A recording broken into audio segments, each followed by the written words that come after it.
In order to build the future of Europe, we need to focus on Africa. We are also the only country in Africa to have a free trade agreement with Europe and the United States. When we commit, we deliver.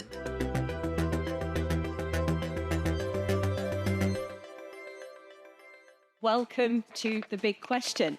Now, this is a series from Euronews where we speak to some of the most influential people in the world of business. And it's my pleasure to welcome to the stage this evening for this special episode, Mr. Ali صدیقی, General Director of AMDI, the Moroccan Agency for Investment and Export Development. Pleasure to have you on the show, Mr. صدیقی. Thank you for having me. Take a seat. So lots to talk about, Mr. صدیقی, but first of all, let's start off by talking about how Morocco has emerged, of course, as we know, as a gateway between Europe and Africa. Can you just talk us through how the kingdom is leveraging its strategic position to foster regional growth and attract long-term partnerships? And I would say that the first thing that has been spoken about Morocco was stability. Morocco is the second oldest monarchical system in history. This is the ground and the foundation of our nation, and that gives us the ability to project and to have long-term planning. So combining stability with vision, I think, is the first and most important asset Morocco was able to provide investors with at a time where there is a lot of uncertainty in the world. On top of that, we have the best graded economy in Africa. Even our grade was upgraded last year. We went from BB plus with stable outlook to positive outlook. And now we're talking about something that happened after COVID, after the energy crisis. So it's telling of our capacity to provide our partners with a stable environment overall. This stability led to another leading asset of Morocco, which is a world-class infrastructure. We're not an oil and gas country, so building the quality, the infrastructure with this quality in Morocco took sophistication and dedication and engagement. And this helped us build world-class industrial ecosystems. If you add to that the fact that we are one of the most open economies in the world, we have free trade agreements with 90 countries, more than 55 free trade agreements that open a market of more than 2.5 billion consumers worldwide. And we are also the only country in Africa to have a free trade agreement with Europe and the United States. As a fun fact, we're also the closest country to Europe to have a free trade agreement with the United States. So again, the openness was part of the recipe.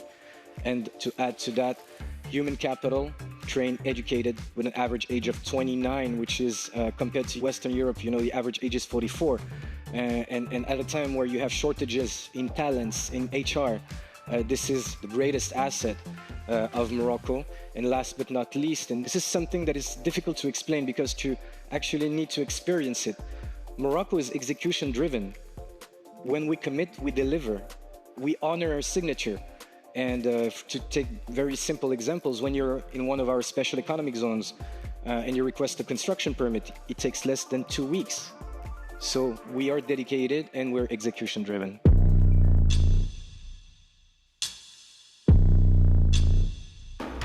What specific incentives or reforms has Morocco introduced recently to make the investment process essentially easier and more transparent for European businesses?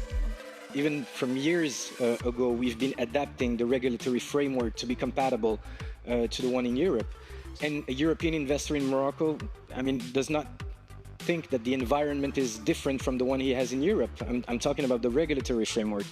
On top of that, His Majesty the King Mohammed VI in 2021 called for a complete new charter for investment, which would provide, of course, incentives for investors, but even more than that, it works on creating a suitable environment for investors, less bureaucracy, more efficiency in the way we deal with the administrative processes, and a dedicated ministry for investors has been created to assist and to help and support investors. And of course, there is the Moroccan Agency for Investment and Export Development that was specifically created to help investors answer the question and provide end-to-end services. And we work as a one-stop shop for any kind of investor.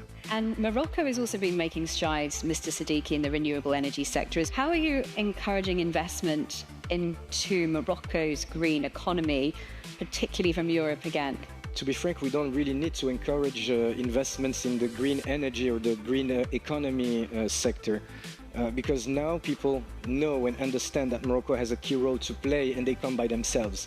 What we do, of course, we support them and we connect them with any stakeholder in the industry in Morocco. IRENA, which is the International Renewable Energy Agency, estimated the potential, the capacity for green energy generation in Morocco of more than 40,000 gigawatts. This is huge, enough to power the entire European continent.